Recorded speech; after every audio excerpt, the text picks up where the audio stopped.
Okay, yama bibi achimo bibi akwaba from the Central Sports Arena. And so Facebook and so ana yawo live on YouTube. Uchimi so digita channel 514 na wako onsa enso ebekan enso honomenti sa ana etie enso ho na Central Sports Arena free samri kopim se du mienu bebo na yasore afri konya so na afi no finance minister enso the budget no enso ya mamo enso ho intime boni tew na masore akomidia de Collins Afrane yes ene yawada 24th of July 2025 it is ana etie enso ho eti no na ene omomo boame adam di radio no enso eti bremo no Michael Richard ene afei Benis enso omunyina enso eboye na ene transfer issues endra Arsenal ebu game Mikel Arteta akasa sanso ana endra na Marcus Rashford's day enti ene webri ana ekoso enso ayede enwansem no enso edi ebremu wei ene afufuro bi na yakabum ewamanane ayede eba efie no nso no kwa na Hazakis lady CEO enso akasa ede afa Black Queen maro yede wonsem edi eba sanso ana NSC Director General yaw ampofo Ankara enso di nkomo bebre ede afa ye various stadiums no yede wonsem pi ede eba Daniel Amante no wonsem ewa ha yetwe enwa ba ye ba na yede ensem no ede eguo ede amamu me ba sisi a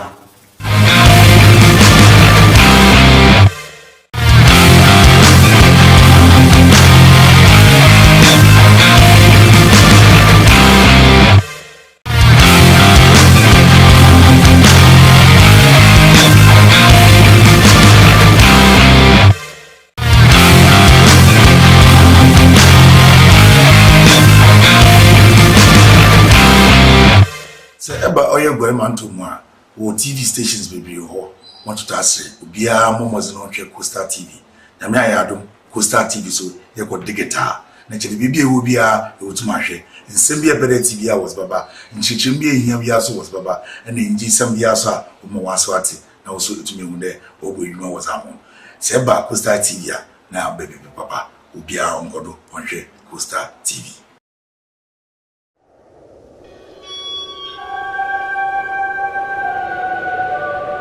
Where ni nonjo.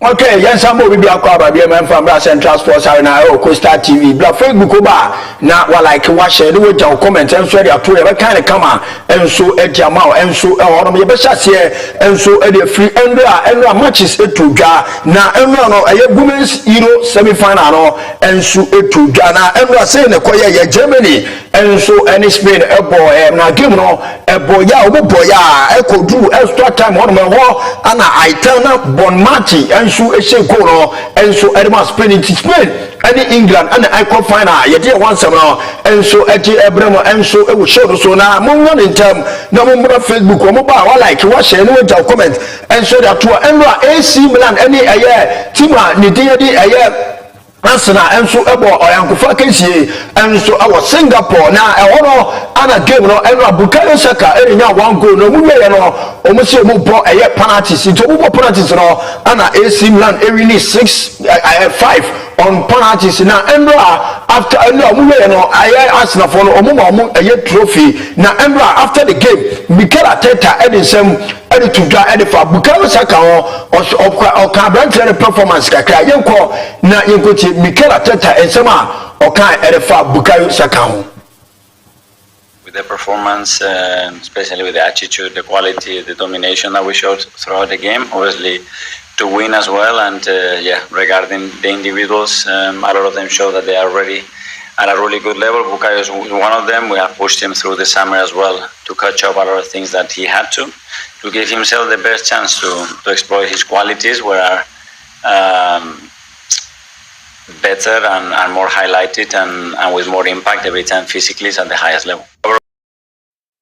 Okay, we and some Mikel Arteta Arsenal manager no and so e kan ya ye dey one sem no e to dwana ma me e RB Leipzig o ma branch e fa no Benjamin Sesko fa no to so me din komo and so e wa branch no na onim say branch no na ni gbe ni sika sem no ana say ska e bo na e da no so na 100 million euros ana na e da branch so na meeting say RB Leipzig for no o ma tiska no so say hu and so e about 70 million euros it no any ska e da no so say o open biaro umbra oba na wala be 70 million euros no one for branch no and so e dey go to Manchester United for muna munyo striker munko na mo honya ha na munko for branch no and so e for mbra e dey one sam round and so e dey to Ghana Marcus Rashford ana waiting come o bi say na oni Ansu Flick din come say no ba no so papa no or a positive man na papa no e dey the key factor e no na ma ono e join Barcelona bobo ko no na en come to no o ma ni come na chekura chechechechecha aro mutwa so enso ona omre owie no odin komo enso erifa eye you move to Barcelona no o say eye opposite o win biggest trophies enso e wo Barcelona enunti ane ma onya agidie say Barcelona team no eno ana obobo yekọ na yenti Marcus Rashford ensema ono so enra odi tu dawa pre central for ebisa na ensem no. Barcelona, what do you hope to achieve this season at Barca? Thank you.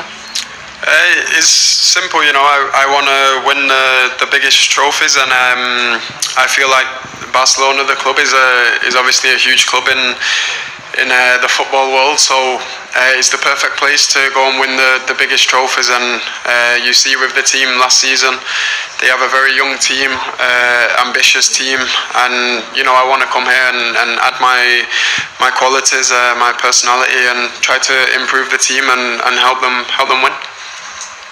Welcome Marcus to Barcelona. Wey ensem a embra Marcus Rashford enso ni loan to Barcelona no or dey ensem enso area to Ghana embra jebisa ne say na e difficult say obe answer na no see debi Barcelona deal ni buy ni dey easy say obeja tum so obo ediama Barcelona yeko na yentie sema Marcus Rashford enso e kan. Was for you very difficult to decide to come to Barcelona, or was the first option you had? No, not difficult. You know, I was clear on my preference from the very beginning. Actually, from maybe in January.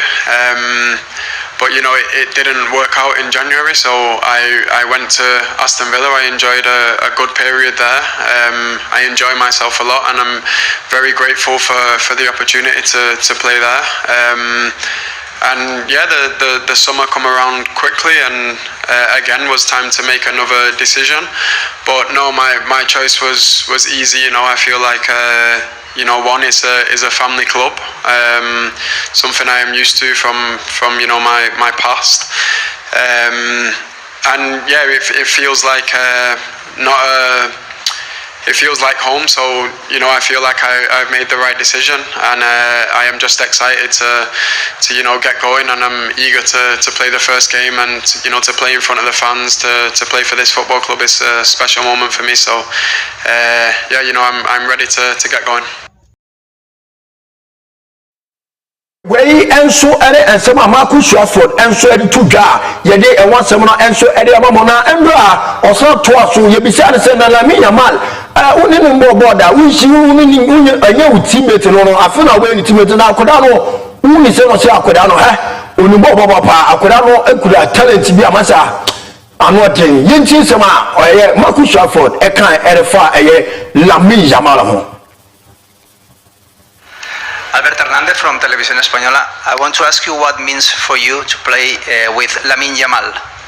No, he's a very special talent, and you know, for me, I feel like definitely last season is one of the leading players in the world, if not the best in the world. So yeah, it's exciting. You know, everybody in sports wants to play with the best, and there's a lot of talent in this squad. I am learning about that in the last few days, and yeah, I am happy. I'm eager to play with them on the pitch.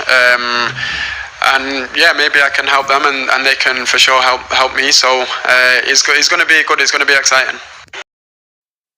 Okay, way and some Marcus Rashford and so at the two Gawon say Obano of Manchester United and if you are and you say the United or at the end of yet say a poetry so when a wire and a new play and a cost for Manchester and a day and a cosuno say or no only anything bad against Manchester United now or no what about Barcelona no or we show more all the best ahead of next season ye no and so ye think some Marcus Rashford and so a kind of Manchester United. The situation with United is the club is in a period of change, and they have been for a while. So it's I don't have anything bad to say about Manchester United. I think it's been an important part of not only my career but just my life. So I'm grateful for the opportunity to play for them. But football is the same as life, and not everything goes as simple as you may have thought. And yeah, this is my next step, my next chapter, and I'm fully focused on this and trying to improve myself and help the team win trophies. That's where I'm focused right now. So yeah, I don't have anything to say about Manchester United. I just wish them all the best, and I hope they are successful in the future. So yeah, I'm focused on here, and like I said before, I'm ready to play. I'm ready to experience this club. Way and some Manchester United Abratia, your friend Marcus Rashford, Wobble, and so Eddie Coma Barcelona, ye did and one seminar, and so Eddie Tukana, your call Gary Nemeka, and also on with your Calibri, and so EPLU. Now, also I know the Kakatu, or say. Radford move no to Barcelona no a good move na no ebobo branch no enso amana I challenge in the La Liga and I say Barcelona boboko yentin sama Gardenica eka edefa Marcus Rashford move to Barcelona no. I think it's such a great challenge for him. Yes, they've got brilliant players and it'd be tough to play regularly, but there's so many games that they play now, and they've got a front three, obviously Rafinha and Lewandowski and Yamal, but you can't play three players every game in and out, and Lewandowski's he's past his best really now. I mean, it's remarkable what he's still achieving at his age. So I think it's a good signing for Barcelona. Way and some guy and so at the fire Marcus Rashford when they want some and they took the Mamma Lamina man no come wouldn't say plenty after I extended the contract the market value and so about 279.70 million euros. 279.70 million euros and Ababijinti on the highest ever recorded by a football benchmark, and so Ahorma Yadia once around, and so Editu Ganacho, and so the page and also Instagram or Fatu Sumame and Sunamiji Unkoma, and so Ahormana Wakoko, a branch and a Ghana, Radford, the move no, and or true Instagram or commenting or Radford, the IG, I say, let's go, I apprentice or my young call Intisa, and also Erico to Horma, Yade, once over to Ghana, Jenny Santos, so the same thing for and also to Sumame, or no, I say freedom.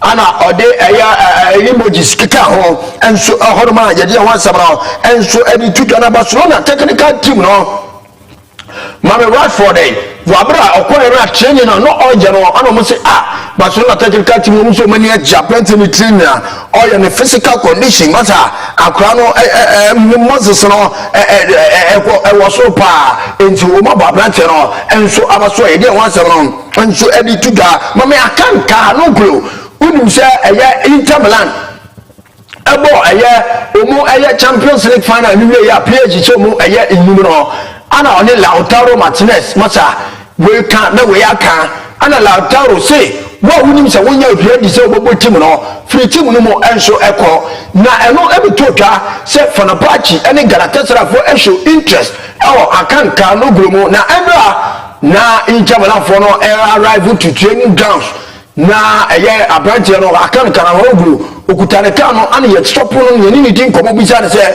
na wo kwa na no se debi wanya ko aya ma betena na ono Inter Milan oyo okay enso wa na sisia no oni Lautaro Martinez asembia ni omuntam ebenefesie asem no enso yintin sema Hakan Calhanoglu endo a enkomo atwetwe ni ntwe no de odi tuga okan Italian kasa ana ma translate enso de awon se o se oni Lautaro Martinez sisia no omuntam enso pa yintin sema Hakan Calhanoglu edi tuga.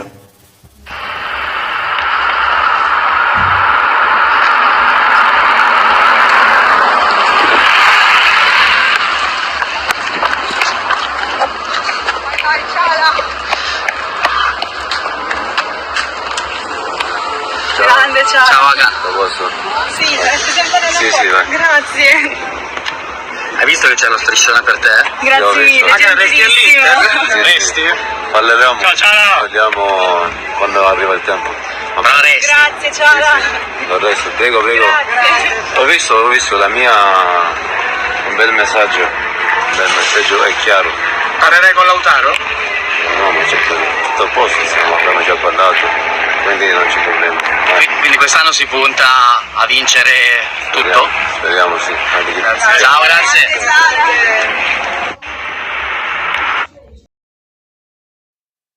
ano energy course wa enso hodoma ye dey wan sabro e to Ghana Inter Milan so otres no enso ekọ e message etiko Inter Milan o training ground so appeal no gentle e hono anu mo de ko na o ko message o ko jato na Hakan Calhanoglu so oso onko be bia no be stay no anu mo de ko na Benes photo so ma na mo din komo na o message no titi o twa Italian kase o ma twa bu ni na be mo be so mo kire no se Hakan Calhanoglu watch say honestly abrante no or honest to the club or loyal to Inter Bobokoro enti omo ene no ahwabom enso Inter Milan na ye dey wan sam no enso edi to na final for hwakwan omo fa so enso omo players ne omo presenting omo new signings omo so ekwako sign omo de helicopter enso anomo edi omo players no edi omo di enso edi omo kire na omo di edi omo di no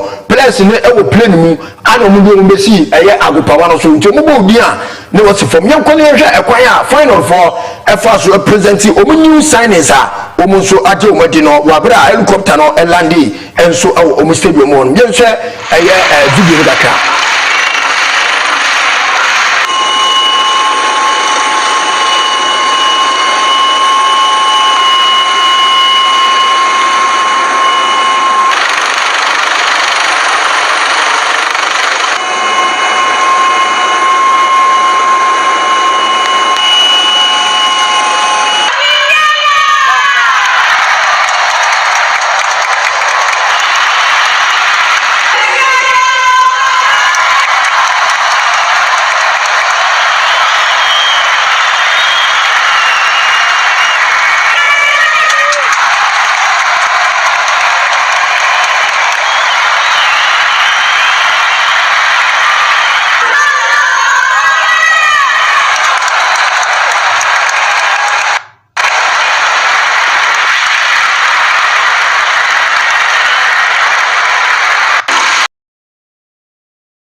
ene je ekoso enso horoma ye dey wan sabro enso de tuja ye ko English Premier League ni manase English Championship ni na Ipswich Town eba Premier League last season no more anu ko relegation na abroad for no Ashley Young when you 40 years wakoko sign 1 year e dey mo na enra odin komo o say project no enso ni say omode Ipswich eba Premier League band that is o say simple enunti ana o chitu so bobo e dey ma Ipswich Town yintin sema Ashley Young enra after the announcement no audituja. You can see the players, the passion that they play on the pitch. they emulate what the fans want to see, and the manager is exactly that way as well. You see his passion, like I say, it rubs down, it filters all the way through the club, and just being here today, you get that feeling from everyone that's around the club. So the project is to get back to the Premier League. It's that simple. But I think that everyone has bought into the manager's ideas in the way his thought process of wanting to get the club back there. And like I say, when you have a taste of the Premier League, you want more and more of that. So I think everyone's going to be chomping at the bit to get back out there and get back in the Premier League. Ero energy course and so all my idea was about idea to the Mami Atletico Madrid new signing a branch of Thiago Almada what could do now or say a dream club as a Obopo Edamat Atletico Madrid fan to swim them didn't come out now a branch or say a dream so Obopo Edamat Atletico Madrid or that team will not see or a bit defending Jesse now as every game be and last Obopo said we won the last game and also some kakra and also a flow also a banana and Atletico Madrid wana Umaya signing every na omope Chelsea abete fan Renato Viaga ana Chelsea for the 40 million mu metua ana mo so mu ntua mu metua 30 enti eye wonhwe wonhwe a omuti omani na eye Atletico Madrid ediska no enso eko final no makwa fa oma branch and David Hanko enso ede no bati emra 30 million euros fix ana mutua ye plus eye add-ons no enso ewuwo ma na contract no oma jetuma branch no enso ebobo wa bra ne Al Nassr omudi no enso e collapse ya ye dey one some now e dey emamu mame eye Thomas Muller fanoto so na mni nkomo agokra ni na wa bobra mu ni kitim na che papa na nyameti nche se we free wo ye bo kla wo ka bue ye no ana de sum ni ba ne we ye ewo eye Bayern Munich na nyameti ne kire se ordinary e kirem ewo Australia na Australia hono aye Sydney FC enso any apprentice ni team komo twetwe no enso de kire se apprentice no enso eni na ni be kirem enso hono ma ye de wan sem no eni to dwama me aye Brentford apprentice de dey aye Yoni Wissa fanoto so ni tino renitino Brady Nyankopon right na unim se aye Newcastle for no ade aye 25 million pounds ekoi enra o ma poskana to akene se omo Jesus kana enso ona ne metin se Brentford for say aye ukura 40 million pounds and over omo be Jesus kana enso hodoma ye de won sam no enso ade emamo enso e wo show no so mami Mike Penders goalkeeper no Chelsea goalkeeper no yes na akoda wo mo ko fa ne free Genk ana de ne ba ye na ne ko club World Cup ni bi na Chelsea for the say Petrovic enso free Strasbourg dia ono enko question na name enso ahonom na onko da go enfomo mu no manwe bibia long tail ana Chelsea for no edi no ma Strasbourg na manwe ana Brentford na edi na ni bechirem enso ahonom no wa go si akai edi amomu na ekono o say oboto ye no ma one goalkeeper enso ahonom a ye de won asem no edi to dona onim se Chelsea club World Cup mu ko boy no omoje ya na FIFA enso presenting medal de amomu wa bra na His Excellency Donald Trump enso ka wo bi na medal no onim se noni madu eke edu onum no wa ba London a oba en medicals ade ma Arsenal na onim se ono ne medal no ana Donald Trump edi sheri bottom benis ma video ni ngole wa bra me di won komo no na kukurara se noni madu eke medal no ewo Donald Trump wo White House wo na wo dia se ye wa kipu ni pa enso edi amano enti wo dia se ni bottom onso hu show video na he obobo ye no ni se ni bottom ti FIFA publisher no wo dia show no se na o dia so dia edi bra ba se ni enkwai enso ho ma ye de won sam no edi tuja me ko Liverpool bobo ko nim na ugo eketike wo ba be duru we bibia na enra ana omo announce apprentice no confirm bibia sa apprentice no enso Liverpool player na ha no ana tato no na 18 million euros fixed price ana mo tua ye ansana aye 10 million euros enso easy add-ons o American ho na 5 million euros no difficult add-ons package enso ehemu ho no ma ye di awon samana e di abanchi Liverpool apprentice no finally waba be du we bibia na nyameti nche so obeshe just number 54 ewo pre-season training na omonso ekwakoye no enso ehono ma yede wansam no enso ete emamo mame aprantia ni tin enso ade Ibrahim Konache fare to so e na bibedi no nkomo se abrantia no Liverpool also extending the contract akan 1 year na enwe numre eba no pay ye menti ne kire se abrantia no Liverpool for so omoma no concrete offer so extend the scan omoma tu eda man ntia no ma abrantia no ase na dwene ya sesa ne sa emre ne krabia enso ba kire ye be free be bia no ye de eba momo enso ehono ma ye de enwo sam no enso de momo mami Vinicius Junior na meni no nkomo na onim se Vinicius ana ezentoli bi ni di nkomo no bi sa na se na ono ni best goal e was assassin so in the football history why ono si Cristiano Ronaldo the bicycle kick na o se editia Juventus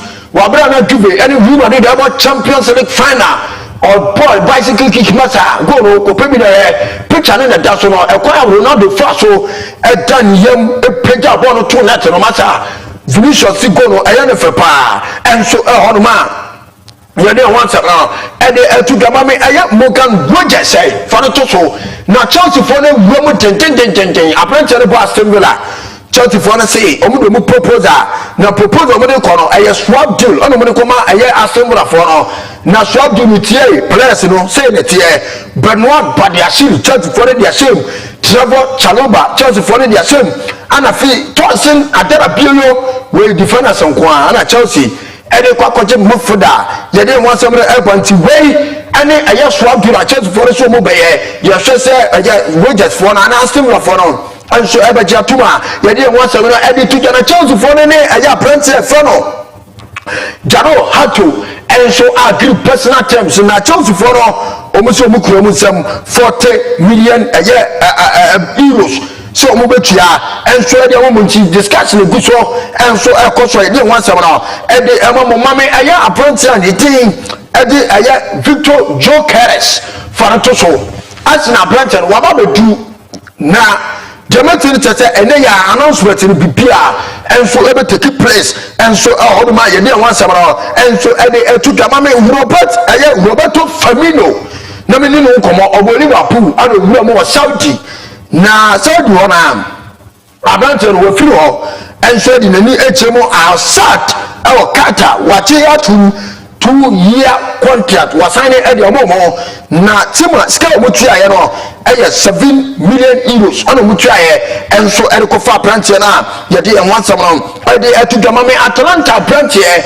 Ademola Lookman one e Fabico Chiesa for moto so aha na nyemetin se Liverpool for no say omo plan anase Atalanta for no say omo plan so mbakọ fa Fabico Chiesa se Ademola Lookman ekwa ono ana omo kwakofa na Juve for no so Lookman omo say omo value Atalanta for so omo value 50 million euros enti che open na Juve for no enso show interest ewo mu na nyemetin se Inter for no so epa branch ne pa den e wansam no enso editu dama me former Liverpool goalkeeper the fellow Jason Didek wajetum ose Liverpool who go eketike no makofa na ba no masa Liverpool for na good signing papa na yintin sema Didek enso editu dawa bra o kasa edifa who go eketike ho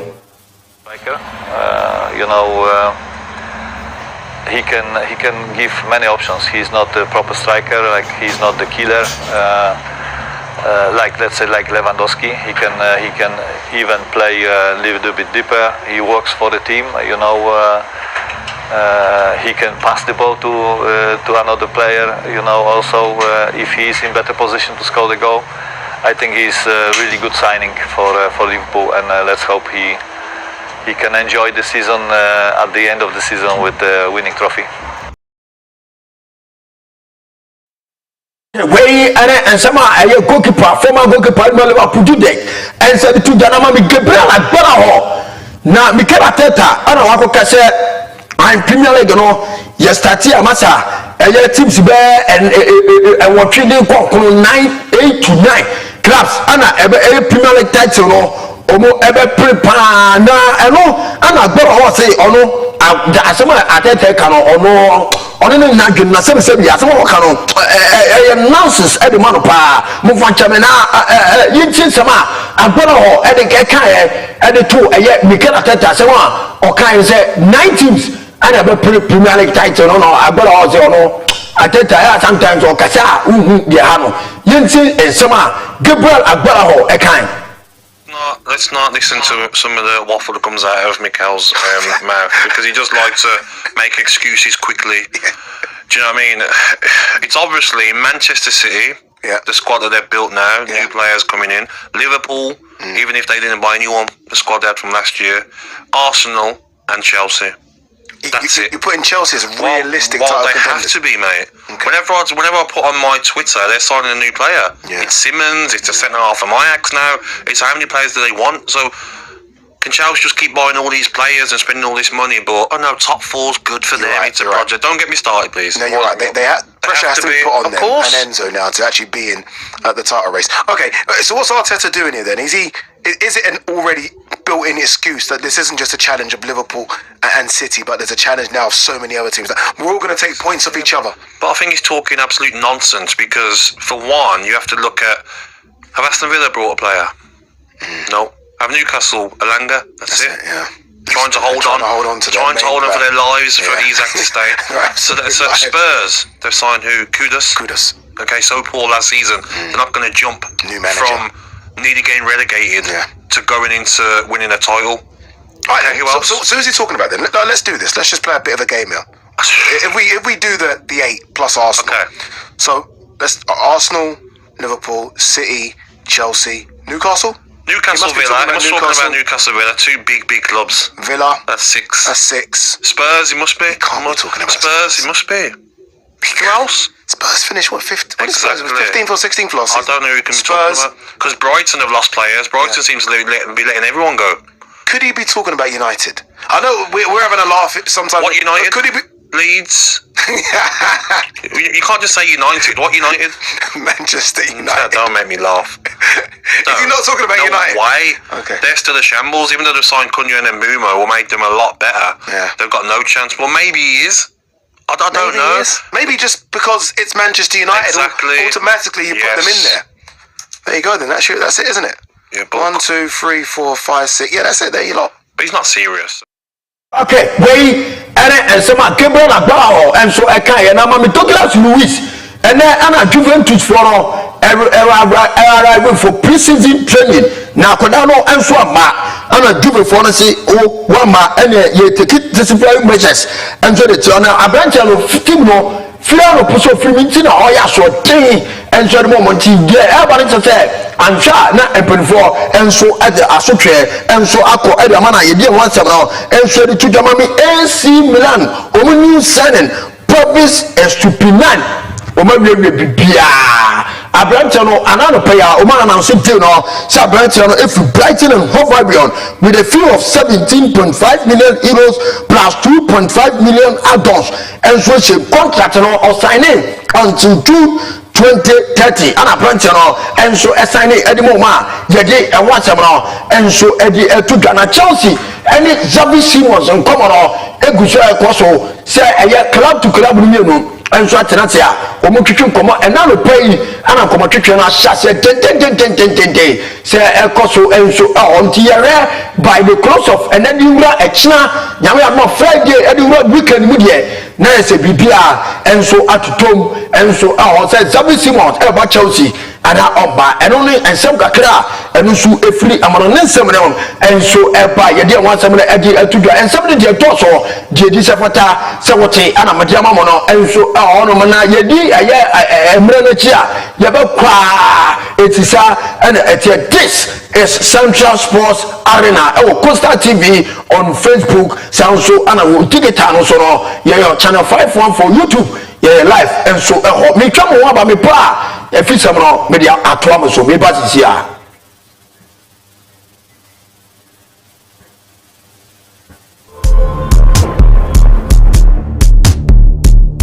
Say eba oye man to mo wo TV stations bebree ho want to ase obia momozi no hwe Coastal TV na me ayadom Coastal TV so ye ko digital na chele bibia wo bia e wotuma hwe nsem bia bere TV a was baba nchichim bia ehia bia so was baba na nji sam bia so a mo waso ate na wo so etumi hu de obo edwuma was ahon se eba Coastal TV a na bebe papa obia ongodo hwe Coastal TV.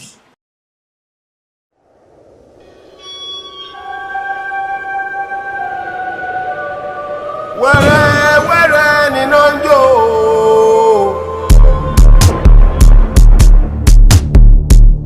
Say eba oye man to mo wo TV stations bebree ho want to ase obia momozi no hwe Coastal TV na me ayadom Coastal TV so ye ko digital na chele bibia wo bia e wotuma hwe nsem bia bere TV a was baba nchichim bia ehia bia so was baba na nji sam bia so a mo waso ate na wo so etumi hu de obo edwuma was ahon se ba Coastal TV a na bebe papa obia ongodo hwe Coastal TV.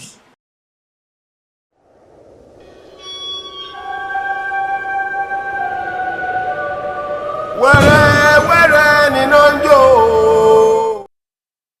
Okay, yama bibia kwa ba bia man fa bra Coastal TV Kekos live on Facebook digital boss no so channel 514 live ho enti umma na wapa na wa ba shepi and so YouTube so live honom Central Sports Arena ana yugusu aye team komo ya pete boni tetew na bibia yakọ Masebo Dwam Parliament House na akwakofa ye budget enwon sensem media budget no ara ye ba be ready na ye nso ya TV ni ehu sports die ekọ enso eho nti ye hyasem enso free the Black Stars of Ghana defender ye friend Daniel Amate weekend and say na wotwi mu a oplem ewo Heart of Folk training grounds na okoye no wakwakoye adoye enso ediama players no and Heart of Folk the team no enso Benes Fortress one them deep komai na wako donate ensuo bottle waters enso ediamo mo na afei odi ensa dokodoko enso dia ka omunti sa wohwe Coastal TV a na live a edaso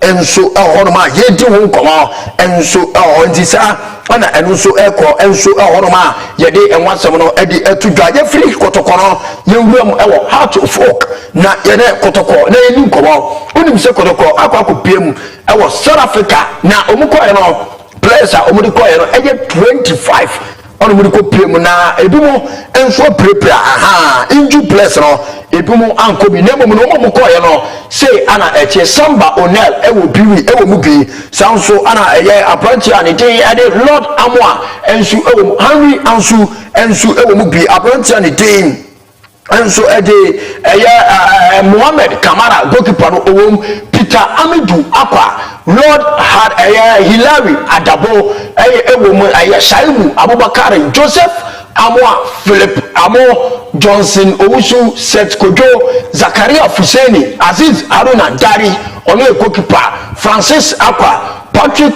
Esiedu Baba Yaya Hubert Jewu Saka Dauda Elvis J Bafo Michael Sifa Benjamin Chum Kwame Poku Albert Amwa Emmanuel Entry ana Inusa Adams omo ana ekoye na omo be plano awmanko bi Joseph Ablo Isaac Minta Andrews Intim Samuel Tenedu ana Emmanuel Kote enso ankobi enso honoma yade wansem no edi etudwa mame Ashgold no na mini hu komo enso ewa ha na no so general meeting supporters Ashgold supporters union enso general meeting nyame abochina ewo Obosi Linkley Sports Stadium 4 o'clock sharp na meeting no enso esisa no ayede wansem no enso edi etudwa na me no division 1 no omunso eba bebobia yede wansem no edi tudwa na Data Bank CEO ani din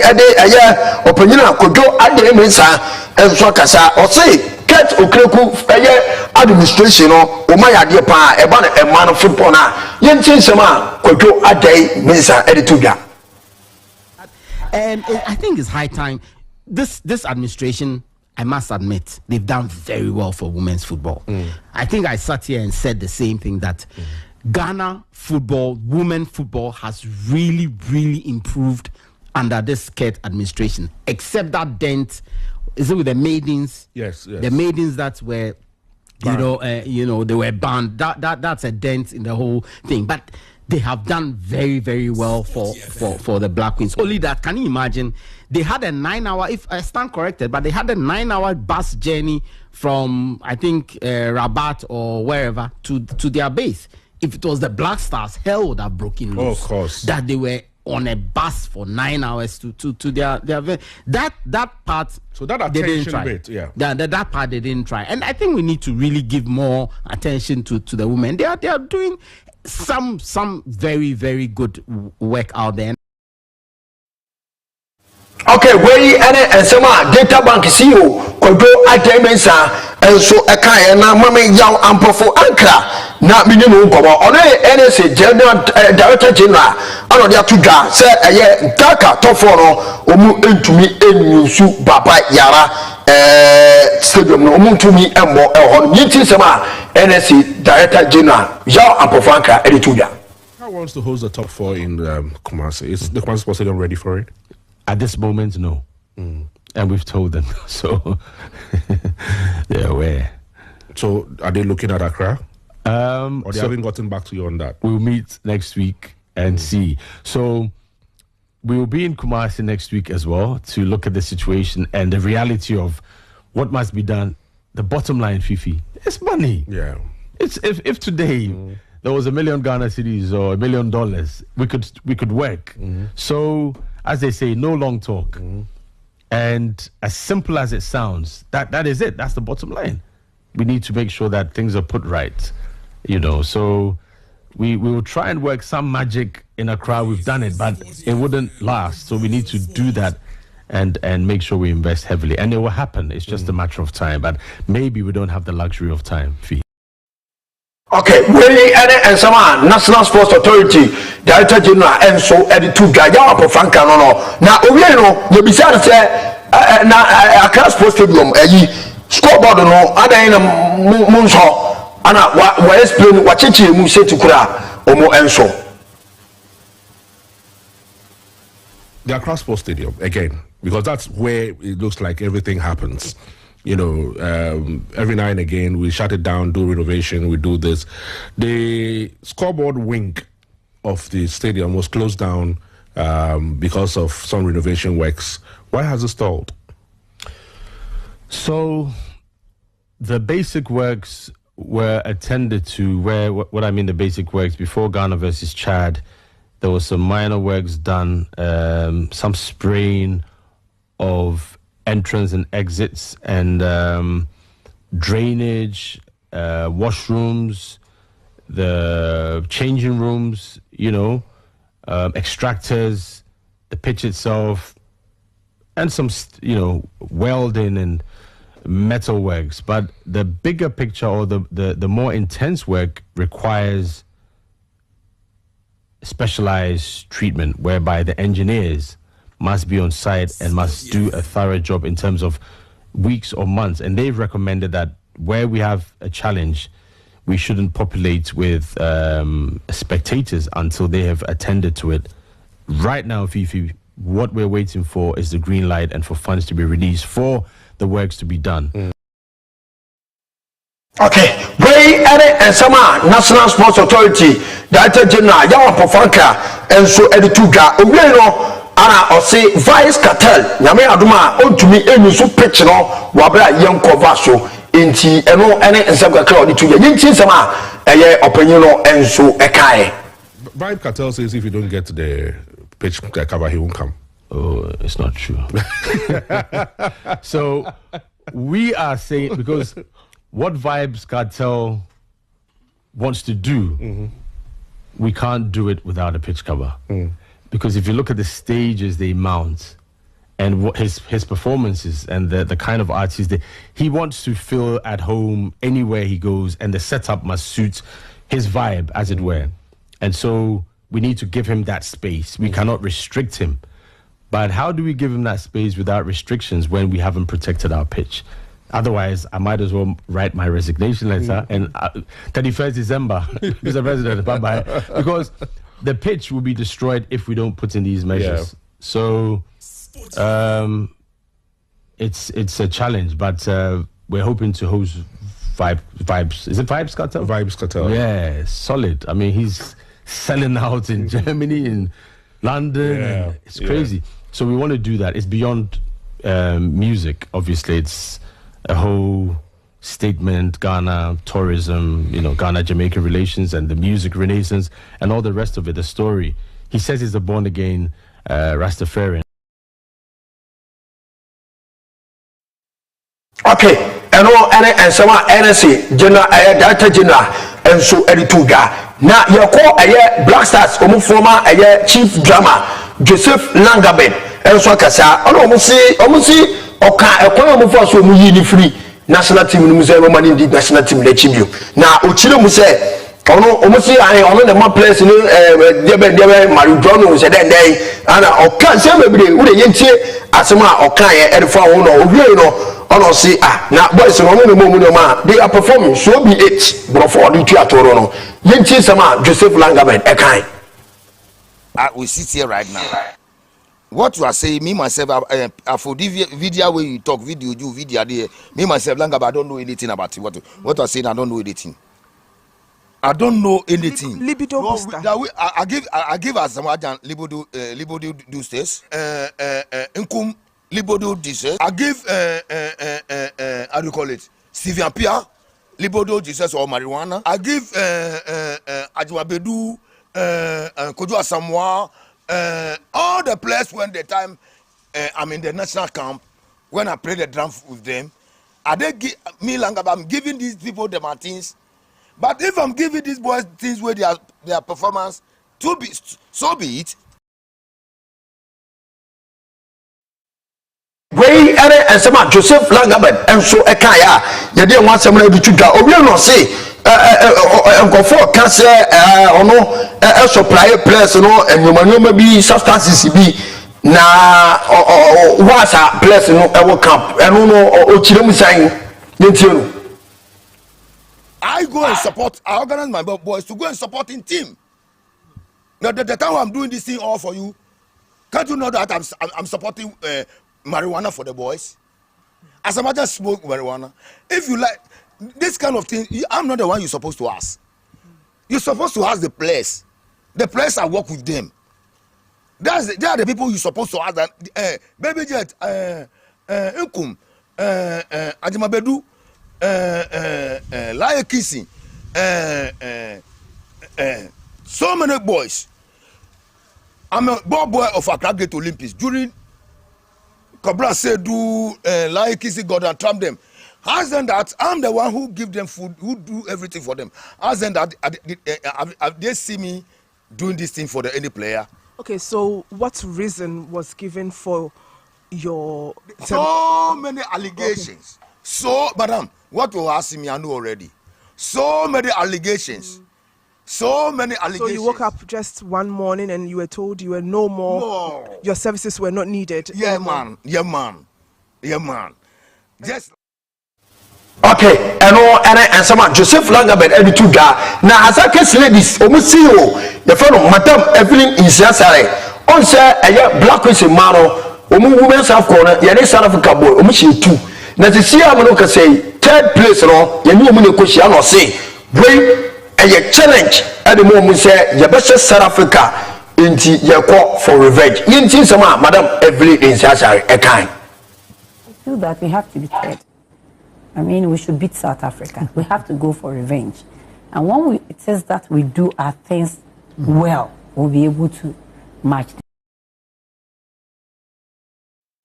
And so Madam Evelyn in Sasari at the Atuga, or we not say her. Mariano Omayadio Omoyadiana said, "Oh, Bunny, and yet Ababa Efano Chantella. What ninja? Sure, Ababa Rini Boba, Bruni Pao, Nagana, Nebuman Chagana, or no, I don't bring the details of Ubane Obana and Kenya Dana. It is Madam Evelyn in Sasari, a kind or the far Mariano or Boma Basu. This is a career that we want to just give the opportunity to the girls. Look at the girls, they are doing what? Look at Chantel. If your daughter is Chantel, wouldn't you be happy? Yeah, you'll be happy. You'll be happy because at least the young girls also see these black queens on screens and they will be yearning to be like them. But when it is that we cannot get the small foundation that we have to get to put these girls somewhere, it hurts and it's so sad. So, Honorable Regional Minister, you are doing well. As for that one, you are doing well. But please, just also calm down to look at those of us who have taken it upon ourselves to put smiles on the faces of these young girls who were not able to go to school. Okay, wait, and some as I can see you, Madam, I've been in Sassari, and so editor, we will not see. Now, coach, former coach, Edma Blackwist, Nora Hotel, Equoye, our Quajizam Bimano, now Okoeno, I think you see now, she NC, Inti, or Bonabasu, you think some, Madam Edituga. Agreement. No problem. In fact, even from what we saw or what we have seen, it is good she left. There's no problem. They didn't do anything wrong. Oh, okay. I mean, what did she do with Zambia? Look at the teams you went to meet. They were doing well. Wasn't not Zambia that beat us? They prevented us from qualifying to the Olympic Games for the first time. So what was wrong with the team? They had a team. She went there and she was not able to, qualify them to the semi-finals. So it'd be good to say the FA make it go. She's gone. I mean, let us build from what we have. She's gone. Okay, wait, and some Madam ability as I every 2 guys. You really, we no see. Coach, no, I said I on Kemlas. Doris Bedua, do baby now say the performance number from T. I already sometimes. Oshena on the money mono for my no you know from now. Woman now more expected to say mobile performer no more bomb than pie. It is a Madam Evelyn is Edituga. It has not been bad, but I think we have to go to the drawing board. Look at where we are falling short so that we can speak to our players. Again, you asked a question. Yeah. That what has happened to our main striker. I mean, me and you sitting here, we cannot pinpoint what exactly is the problem. But I feel that the coach should have done something because we saw that the first game, she wasn't the person that we used to see. Yeah. And then the second game. So coming back to the third game, you would have expected that she would come and do something differently, but it wasn't perfect. I mean, to so many people. I'm speaking because I've gone through the social media. Okay. Some people are talking, they want to know the reason why. So I feel that coach should sit her down, the technical team should sit all the players down. It is not her alone. There are so many of the players who are not doing what we are expecting from them. We know them to be very good players. But when it is that you are a mother or parent with your child, and you see that your child is not behaving as expected, you sit your child down, you talk to her or him to know what exactly is the problem so that we'll be able to solve them.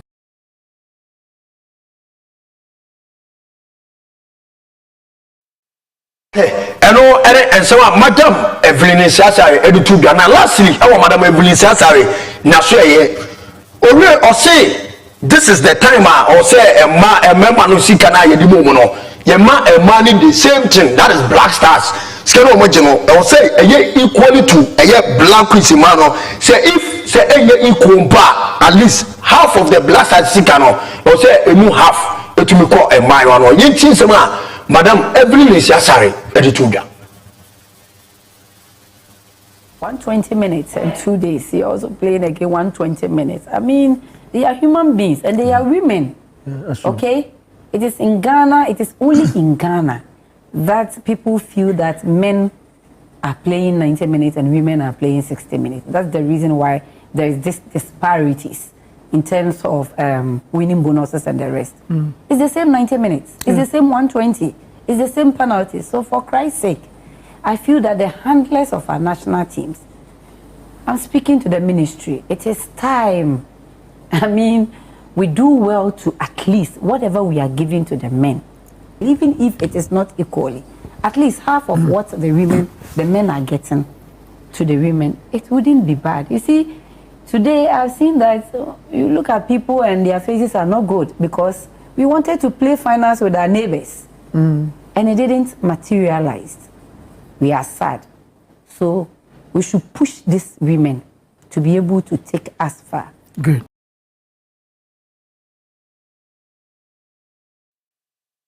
And so madam every necessary to that but so far the minimum see of trials no na minimum komo and so na division 2 club and no anam give and so nanim ewukurum ha na abra young pania abra young pania yame adoma aka enafo mienu yes echna efiada memenda na dwumadi no ekoso benese de beto so na mahu se ne eko enso ewo honom sa ene no so esi etie na ayede okay yinti yakoyanim na onim se trials no enso ebaso na yes ene daso no na trials no na abua young pania division 2 ana omo enso nyame atom omo qualify enso aba na we no akunya ejema awo bia wo opese obobo a ugutu ba uni team so even wo team na opese wo move free team na wo ba we no oba na team no obebo omode no omo fawa na omo ne o club no so akọ negotiate enso enti se sia mo no kese yawada echine fie memeda na trials no enso ekoso nti sa ana etie na nyame ya no memenda no ebekoso enso ewo kakomodo yes kakomodo top yard kakomodo top yard wo anopa no kono 9 am na dwumadi na ashase na say between the age of 15 to 20 years of age na waba bipiem enti memenda ni kwesiada ja ana ebekoso na kwesiada de no enso ebekoso ewo Abra Academy of Christ the King ana dwumadi no enso ebekoso no so ya no pana enti 15 years to 20 years enti baby awo bia no ubetumi aba ufiri amina na wo ba kisi ana wo ba baby awo free ba no town kotokura ba ni wuramu ewo adesado owo ya mansa na wo baba na wo baba enso panifo enso obi na scouters awodo ni nyina enso eba coaches awodo no enso go bia enso ebehwe dwumadi ne bi na yese wo ba fa wo Ghana card efabra sanso ana afei passport ana say birth certificate now the aba enso into 2 days na dwumadi na hyase enti ma wonya ha we bad time we papa we mame na oba no obeso obobo a ene bra division 2 we akoya na nie oba o mechire no bobre ye be ma no enso apo enso obetumi ni perifodi nkomo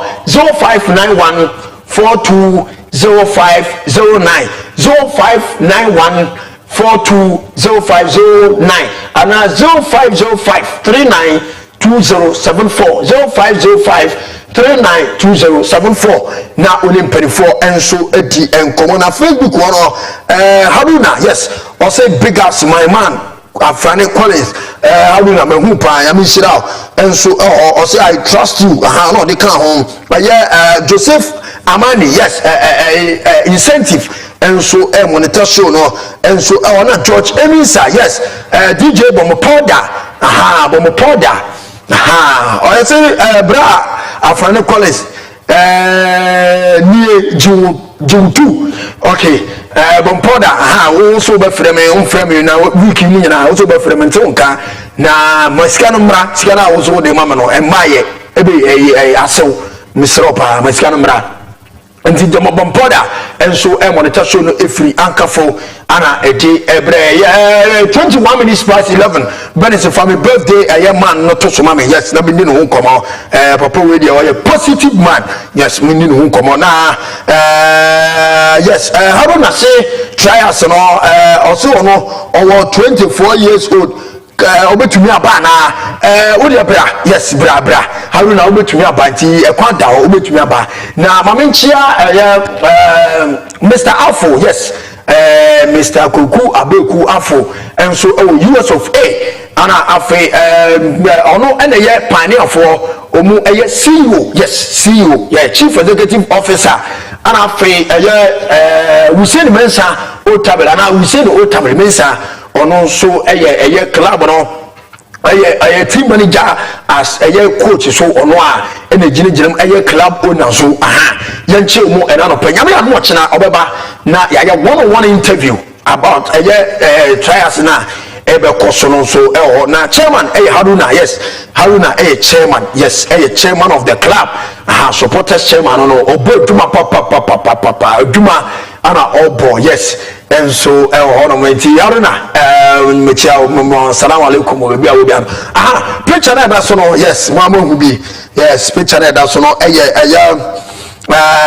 happy birthday to Mr. Bennett Evans Alban. Mr. Bennett Evans Alban, happy birthday. Enko Emfa Emma ono manager of CBG Bank of Ghana CBG ana odin dwuma manager, yes, ono manager banker your friend CBG ono banker dunkono friend Mr. Bennett Evans Alban and pay happy birthday Enko Emfa Emma nyame onhyira na onyo kese onyo obisa de nyina amfama onyo wakoma so de enso fama na omanyini che na we positive man what you say we positive man we know we positive man, yes, Mr. Bennett Evans Alban nyame hyira pa chairman ene birthday ti momento nka mamomo no manusu papa na if you are on the way soldiers I ward no eti o say we su ana musuma settle wo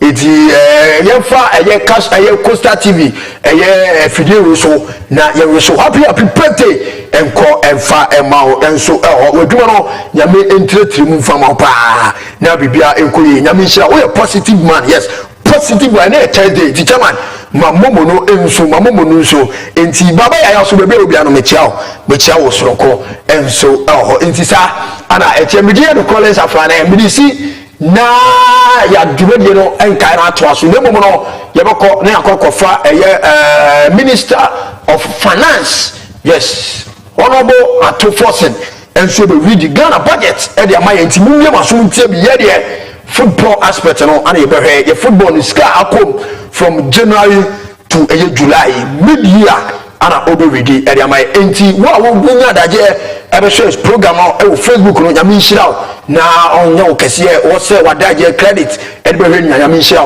na onyo kese enso na bibia enkoye emfa emma itisa ana etie enso nti Haruna George Misa abrantia de dey incentive mu nyina munso nyame nhira mo papa say mu meki no ma wa nyame adom china exclusive interview yene young pioneer owner no ana yene ni bedi nkomo enso ewufia about trials no de ebeko ene de eni kwase ebam ana afa so middle league no mko boy no challenges any league mo boy no challenges a omu efesi ye enso mami chairman Stephen Kojo ayen we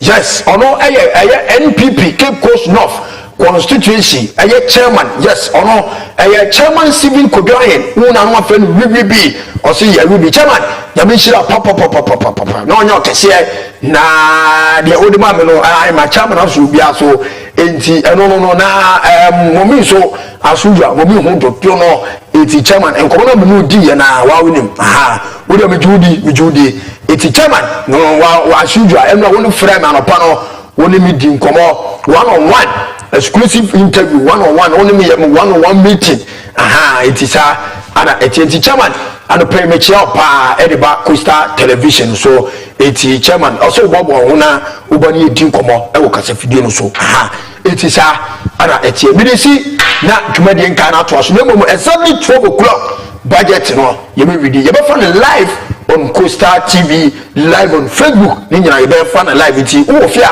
na mo TV na wo mu de e wo se eko wo